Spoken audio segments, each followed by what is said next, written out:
Welcome to the Teach Better Talk podcast, your official podcast for the Teach Better Podcast Network, the hub for all things education, brought to you by teachbetter.com. The Teach Better Talk podcast is committed to answering your burning questions through a variety of lenses and bringing new offers to you and your colleagues to help you thrive throughout the school year. My name is Ray Hewart, and we love your questions here on the pod. If you have any questions that you'd love us to consider as topics for future episodes, please share them with us by emailing info@teachbetter.com.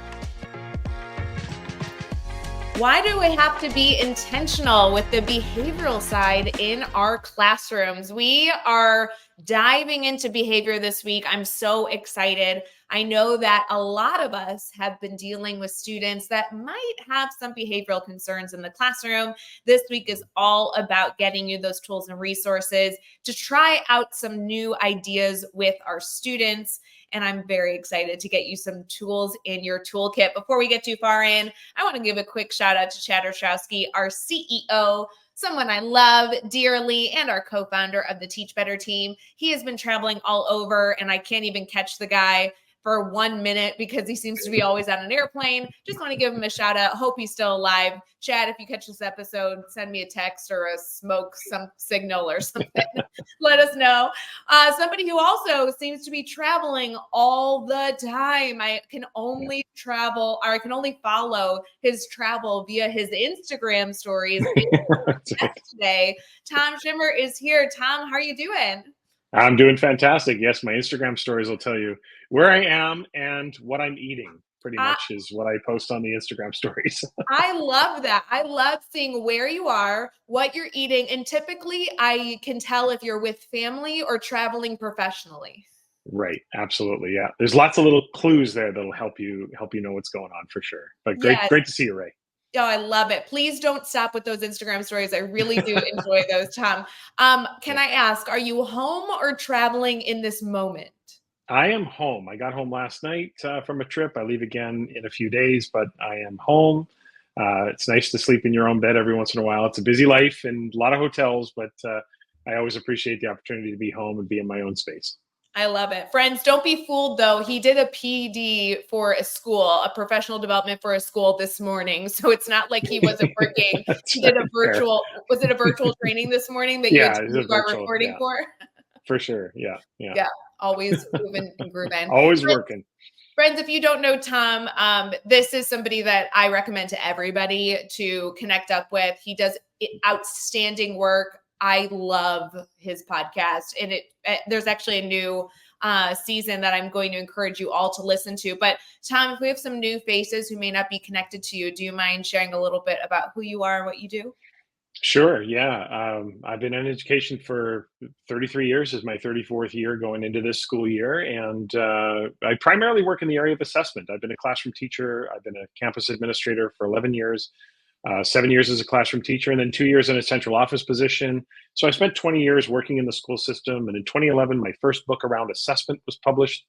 I resigned from my central office position. And for the last 13 years, I've been a full-time author, speaker, and consultant in the area of assessment. I have, at this point, authored or co-authored 9 books in the area of assessment, 2 more on the way, and lots of opportunities at work. My full-time work is working with schools and school districts and helping them rethink and reform their assessment and grading practices primarily.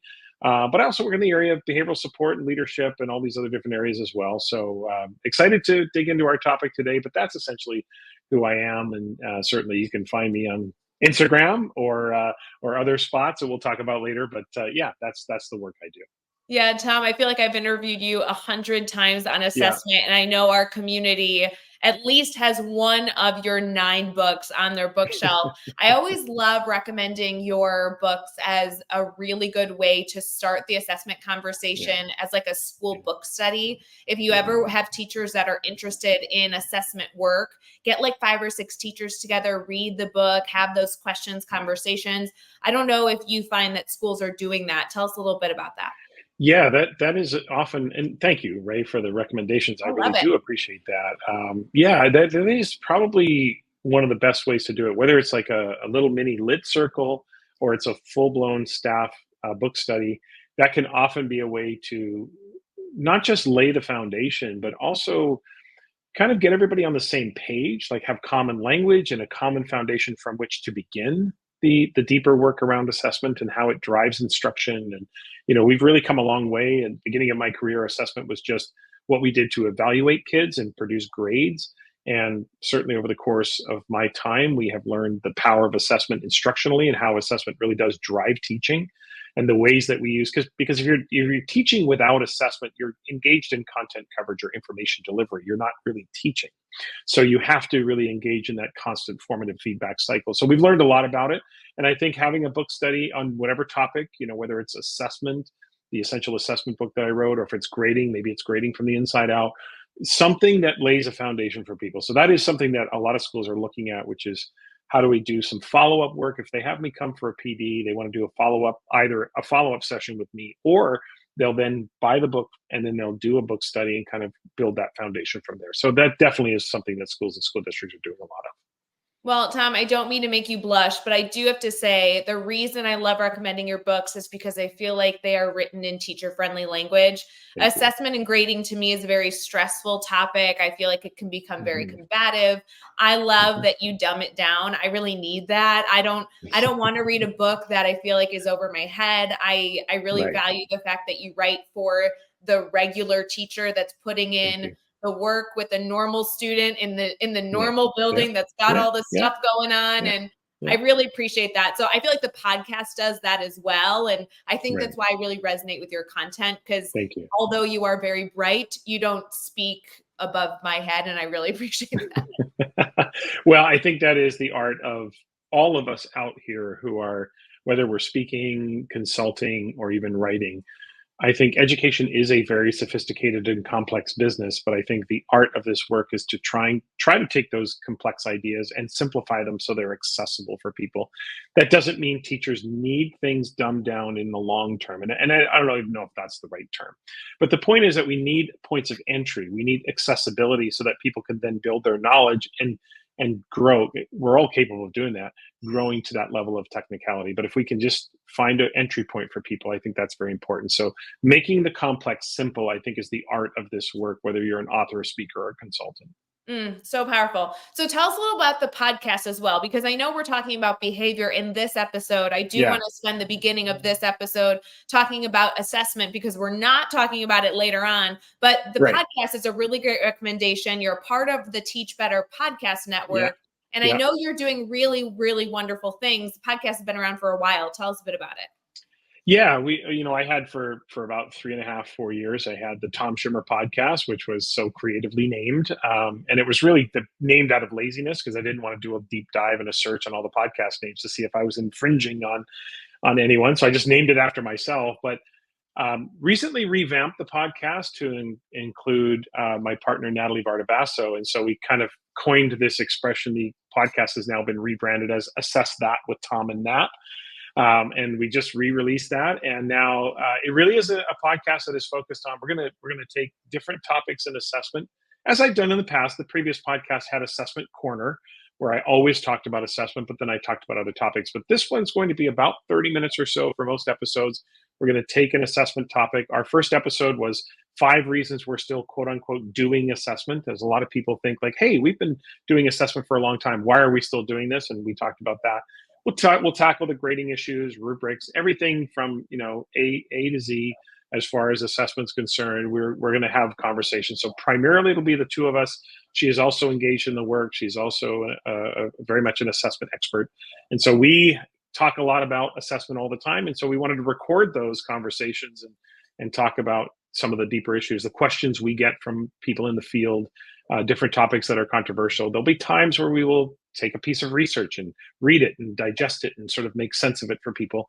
We're going to do all kinds of things, but the assessment is really the focus of the podcast now. So it's just been renamed, rebranded, but people who have already subscribed to my previous podcast will get the new episode seamlessly. There's not a new feed for that.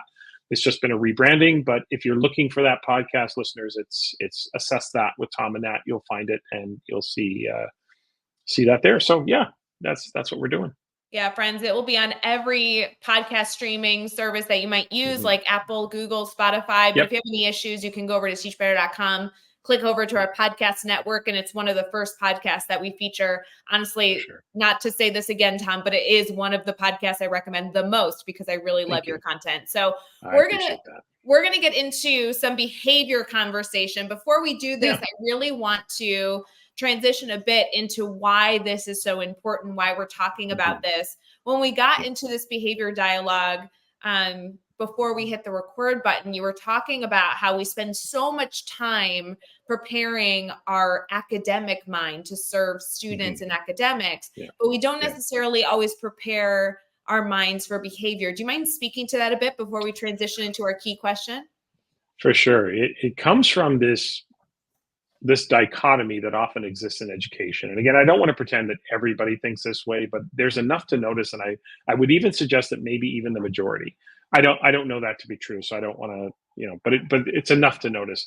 And it's this dichotomy. When a student has an academic misstep, our typical response as educators is to say to them, hey, let me help you. Let me show you. Let me teach you. Try it this way. Here's a different analogy. Come in for some extra help, right? So when a student doesn't understand something, we say, let me help you, let me show you, let me teach you. Now, when a student has a behavioral misstep, the response is often quite different. The response is this: when a student has a behavioral misstep, the response is typically, stop that. Don't do that. That's irresponsible. That's disruptive. Sit down, grow up. So we have this, that needs to be interrogated about why we have such a different response, and in many cases a level of intolerance for behavioral missteps versus academic missteps. And so I think sometimes we have to be a little bit more intentional with addressing, because the underpinning, or the underlying question that I would want listeners to consider is why, when it's a behavioral misstep, is the response not also, let me help you, let me show you, let me teach you? If we Let's can get get to that place, right, and that is the part where we want to try to get to. let's get into this big discussion here. Stick with us. Okay. Quick pause to talk about social media. Are you on social media and following the Teach Better team? Head over to your favorite platform, whether it be YouTube, LinkedIn, Facebook, Instagram, Twitter, or anything in between, and make sure you're following at Teach Better Team. You'll be getting full updates on all exciting news, including deals of the week, fun blogs, new podcast episodes, and easy, quick downloads that are awesome to send to your teachers at the start to every new week. Why do we have to be intentional with behaviors in our classroom? We are here continuing the conversation with Tom Schimmer. We just highlighted a little bit of the reason why behavior is something that we may not be intentional with, why that's important.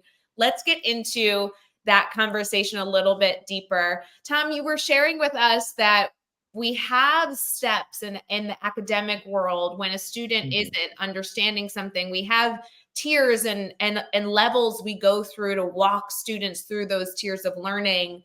And for most of us, we really don't have that structure in our classrooms. For many teachers, I would even say, whether they be in elementary, middle school, or high school, we don't always have that patience or those steps. How do we go about understanding why those are important, and then, I guess, building those for ourselves and for our classrooms? Right. I think that kids thrive on predictability. And that doesn't have to mean that things are mundane or not exciting or they can't be creative, but they thrive on predictability of routine. And I think that if someone were to ask me, like, what does the most effective classroom management look like? The one word I would use is predictability. There's consistency with how teachers respond, there's consistency with routine. Everything from, how do I ask to go to the restroom, from how do we hand things in, or when we circle up into groups, what are our norms of collaboration?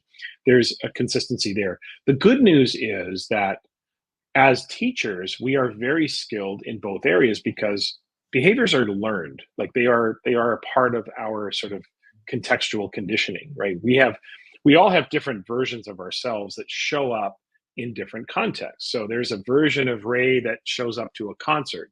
There's a version of Ray that shows up to a business meeting. There's a version of Ray that shows up as a speaker and a presenter. There's a version of Ray that is with her friends on a Friday afternoon, having a glass of wine.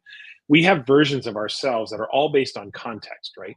And most of us kind of learn how to behave within those contexts. And for some kids, though, they have a little bit of and I hate to use the word, but they have a bit of a skill deficit, right? There's a social skill kind of deficit, and being able to code switch or transfer themselves into these different areas is something they have to learn. Now, the good news is that because behaviors are learned, teachers can teach them, right? You can teach kids any behavioral attribute or characteristic or habit of learning in exactly the same manner with which you teach somebody to add fractions, right?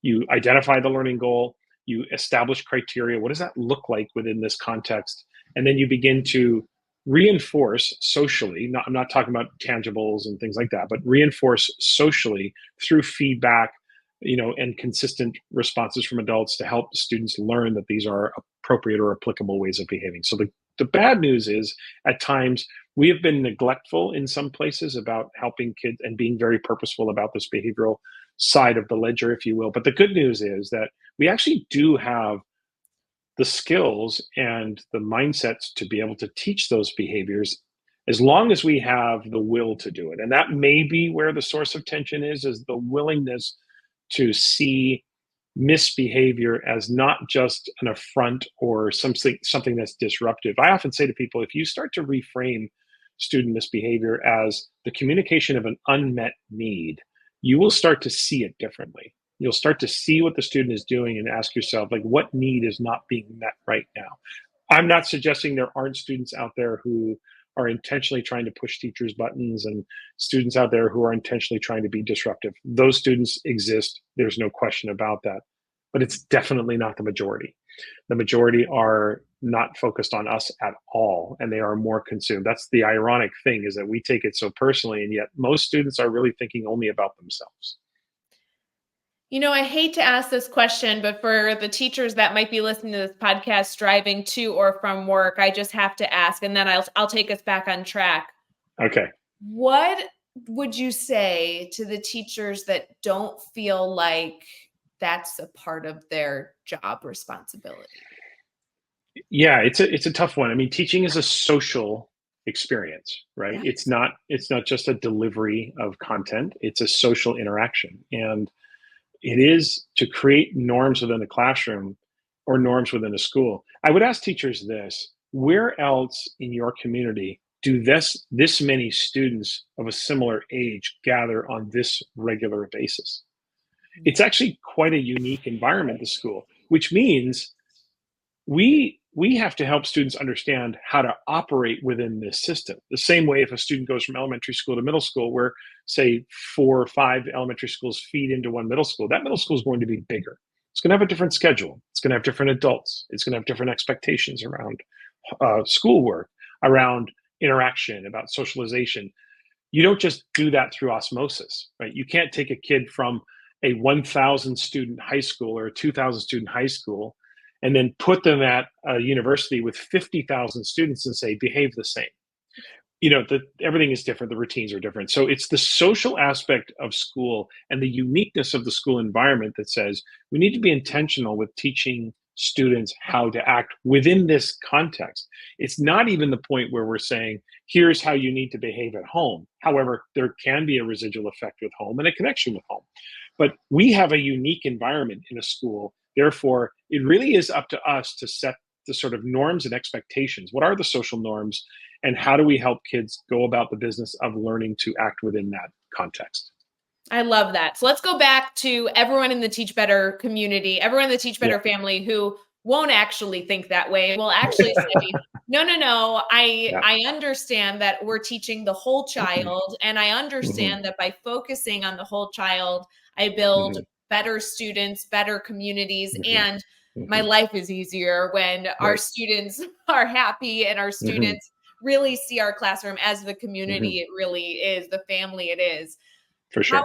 How would you suggest getting started? I know we have to kind of wrap up this conversation. We're going to run out of time here. But if a teacher was like, wow, Tom, I've never thought of behavior needing the same attention as my academic content, where do I start? Where do I begin? There's a couple of places you can be in very quickly. And okay, we'll have to spend more time on this maybe another time, or teachers have to research it a little bit more. But there's two things I would say. One is be very intentional about expectations. So rather than having rules, that things that kids can't do, establish norms and expectations in a positive framework. This is what the expectations are in our classroom. And this is where teaching comes in, whether it's academic or behavior. Here's the expectation. That would be akin to the standards, right? Here's the behavioral expectation. Here's the criteria. Here's what this looks like. So what does it look like to be respectful in a hallway? What does this look like to be respectful in a classroom? How do we conduct ourselves in this area? And then the key is feedback and reinforcement. Now, again, when I say reinforcement, I'm talking about the social interaction. Reinforcement is not necessarily the same as a reward. Rewards are tangibles, right? And there's a lot of controversy about the effectiveness of tangibles, but I want to offer a reframe of the tangible. Adults need to be regular and predictable with their feedback for on-task pro-social behavior. Adult attention is incredibly alluring to kids.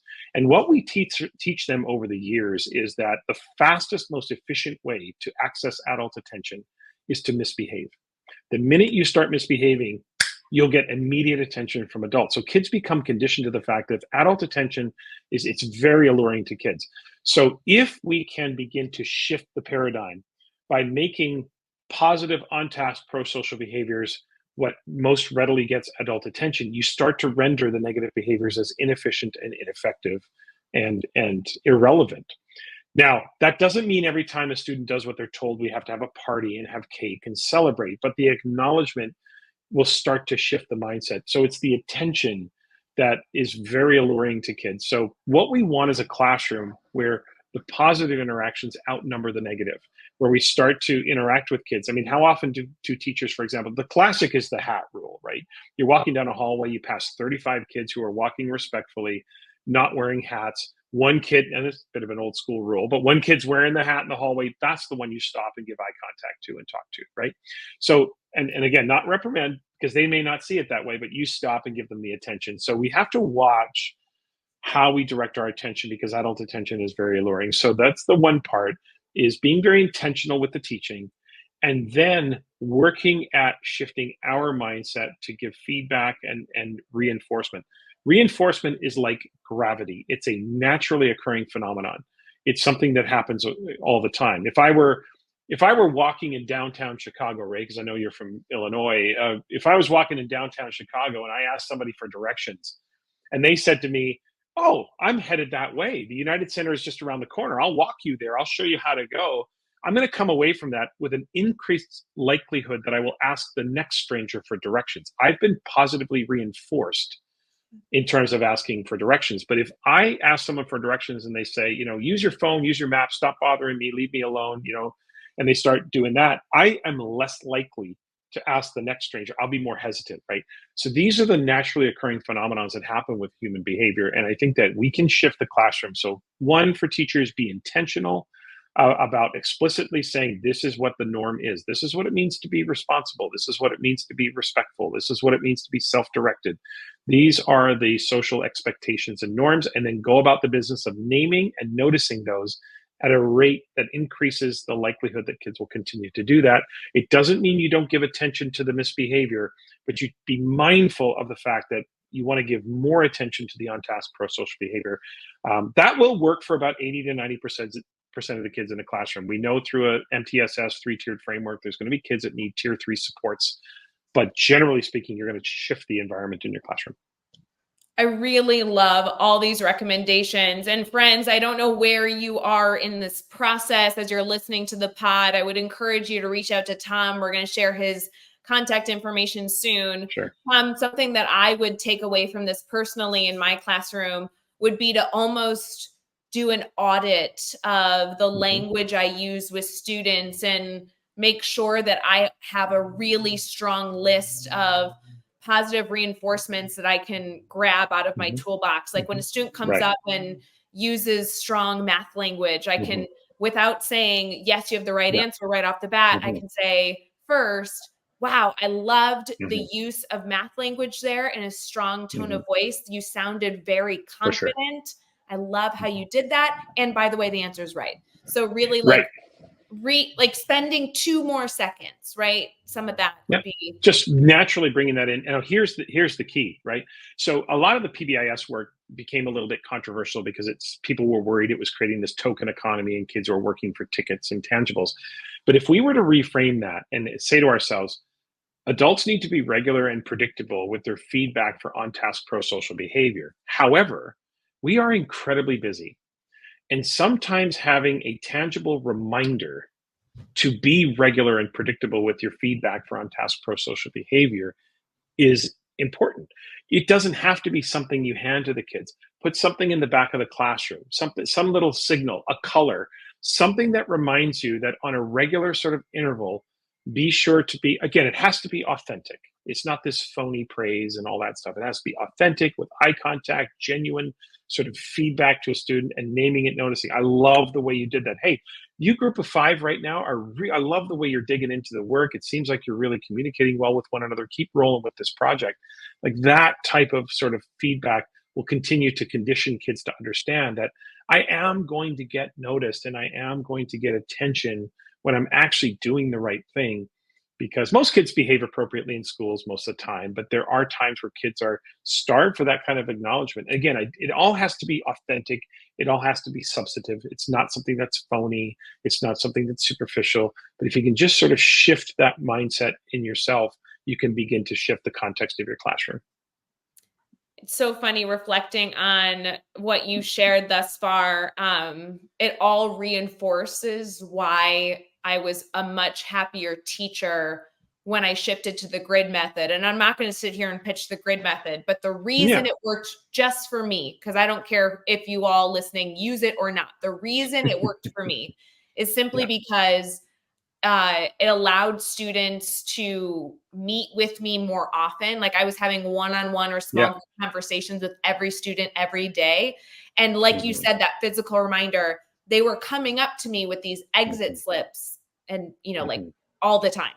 And that was like my physical reminder to like look them in the eye and have this moment with them that was all about celebrating the fact that whatever they were handing me was good or bad, it was like, oh my gosh, you did something. And now we get to celebrate wherever you're going next. Like it was such a fun opportunity. It gave me so many more opportunities to celebrate, even if we were celebrating needing to go back and reteach. And I'm just really loving everything that you're sharing. I miss those moments. It's that continual reminder, right? I mean, it's something simple. Put 5 quarters in your right pocket. And every time you have a positive interaction, move one of the quarters to your left pocket. Or again, if you're wearing a dress or something else, you may not have pockets. Although I do know that the ladies love the dresses that have the pockets. It seems to always be something they point out. Every time it's like, oh, this is a great dress. Yes, it has pockets. I don't know, what is that, Ray? But anyway, I don't get it.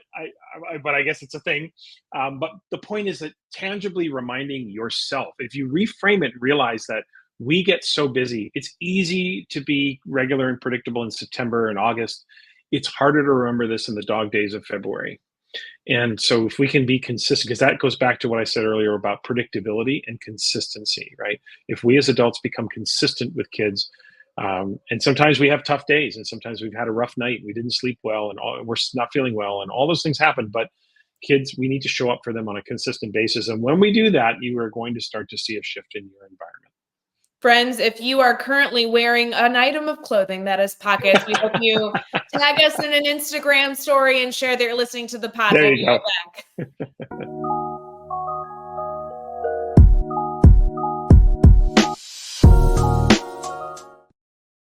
As we wrap up today's conversation, of course, a conversation with Tom Schimmer is never long enough. Tom, will you start by sharing one major takeaway from today's conversation, and then we will get into how our community can stay connected to you? The one takeaway I would say is something I said very early on, which is interrogate the difference between our reactions to academic missteps versus behavioral missteps and try to begin to think about the teaching side of it, right? We would never say to somebody, I'm going to teach you math by punishing or penalizing your inability to do math. But for some reason, we think, I'm going to teach you responsibility by penalizing or punishing your irresponsibility. that doesn't make any sense in an academic context, right? So why do we allow this to perpetuate in a behavioral context? So be very intentional. When students have behavioral missteps, think to yourself, what could I teach that student? How could I help that student? What could I help them learn to be more pro-social, right? Because when we behave either in a pro-social way, which is aligned with social norms, or an antisocial behavior is misaligned to social norms. So we want to get to a place where we teach, we help, we support, as opposed to consequence and punish. It doesn't mean there aren't consequences for misbehavior, but the road to recovery is not through consequences. The road to recovery is through teaching. Such a beautiful reminder. And as a reminder to you listening to the pod, Tom's podcast can be heard on all podcast platforms. If you have any struggles, you can go over to the Teach Better Podcast Network and grab it there. You can also grab all of his books on Amazon, and I assume other places like Barnes and Noble, maybe, Tom, I don't know. Yeah, they're in most places. Yeah. 8 of the 9 books have been published by Solution Trees, so that's where you can also find the books. But yeah, so that's where Amazon's good, easy place. Good place. Amazon's an easy place to find them. More than anything, you got to go follow him on all social media because you won't know what he's eating when he's traveling. Tom, do you mind sharing your social media handles? Sure. It's basically at Tom Schimmer on both X and or Twitter. I can't help but call it Twitter. I still call it Twitter. Me too. And Instagram at Tom Schimmer. Also on LinkedIn.